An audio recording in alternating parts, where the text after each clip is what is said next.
আজকে ওই পাকিস্তানি দালাল ওই লন্ডনে চক্রান্ত করে যত নাশকতা ওই কোটা আন্দোলনকে পুঁজি করে যারা জ্বালাও পোড়াও করেছে, দেশের সম্পদ নষ্ট করেছে এবং সাধারণ মানুষকে দুর্ভোগে ফেলার চেষ্টা করেছে, তারা দেশের শত্রু। কোমলমতি শিক্ষার্থীদের সুযোগ নিয়ে যারা আগামী প্রজন্মের ভবিষ্যৎ রাষ্ট্রীয় সম্পদ নষ্ট করেছে, তাদের চিহ্নিত করে আইনের আওতায় আনতে হবে। ঢাকা মহানগর হোটেল রেস্তোরাঁ শ্রমিক লীগ কর্তৃক আয়োজিত এক প্রতিবাদ সভায় এসব কথা বলেন বক্তারা। বাংলার জনগণের এই হামলা করেছে তারিখ দিয়ে বন্ধুরা আমার, ভাইয়েরা আমার, জননেত্রী শেখ হাসিনা শ্রমিক বন্ধ সরকার, বাংলার মানুষের সরকার, বাংলার জনগণের সরকার।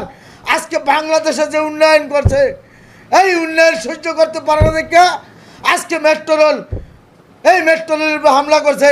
মাননীয় স্বরাষ্ট্রমন্ত্রীর কাছে দাবি জানাই যে এরা আইনগত ব্যবস্থা নেবেন, আইনের আশ্রয় না আপনি ফাঁসির কাজে লাগো ঝুলাইবেন এই জামাত শিবিরগো। এই পবিত্র বাংলাদেশে আজ কিভাবে প্রকাশ্যভাবে স্লোগান তোলে, তুমি কে আমি কে, রাজাকার রাজাকার। আমাদের দুঃখ হয়, আমাদের কষ্ট হয় যখন এই স্লোগানটা ওরা তুলে ধরে। যারা এই স্লোগান তুলেছে তাদেরকে চিহ্নিত করে ছাত্র থেকে তাদেরকে বাদ দেওয়া হোক।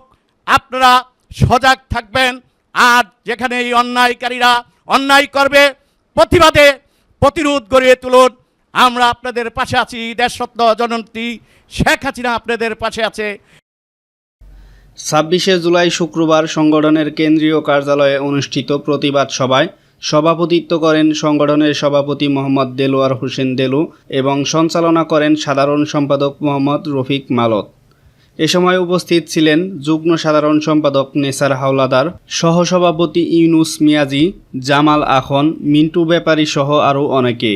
সবাই বক্তারা আরও বলেন, হোটেল শ্রমিকদের অধিকার আদায়ে রাজপথে সম্মুখ সারিতে থেকে আন্দোলন করে যাবেন এবং প্রধানমন্ত্রী শেখ হাসিনার উন্নয়নের ধারাকে অব্যাহত রাখতে নিরলস কাজ করে যাবেন।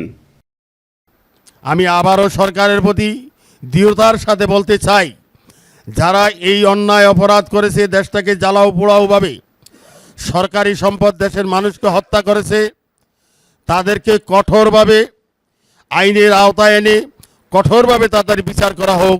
সারা বাংলায় যে হোটেল শ্রমিক আছে প্রত্যেক মালিককে আমি আহ্বান করব, দেশের পরিস্থিতিতে প্রত্যেকটা শ্রমিককে আপনারা পরিচয়পত্র নিয়োগপত্র দেন, কারণ কোন দোকানে আমি কাজ করি এটার কোনো ঠিকানা নাই। তাই এই জন্য আমি প্রত্যেক মালিককে বলবো প্রত্যেকটা স্টাফের আপনারা পরিচয়পত্র নিয়োগপত্র দিবেন, এটা আমার আহ্বান থাকবে। সম্পদ নষ্ট করেছে, এটা তাদের শাস্তির আওতায় আনতে হবে, আইনের কাঠগড়ায় তাদেরকে দাঁড়া করাইতে হবে।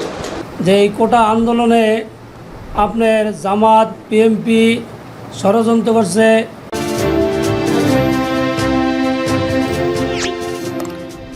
সাবস্ক্রাইব করুন এবং বেল বাটনে ক্লিক করুন।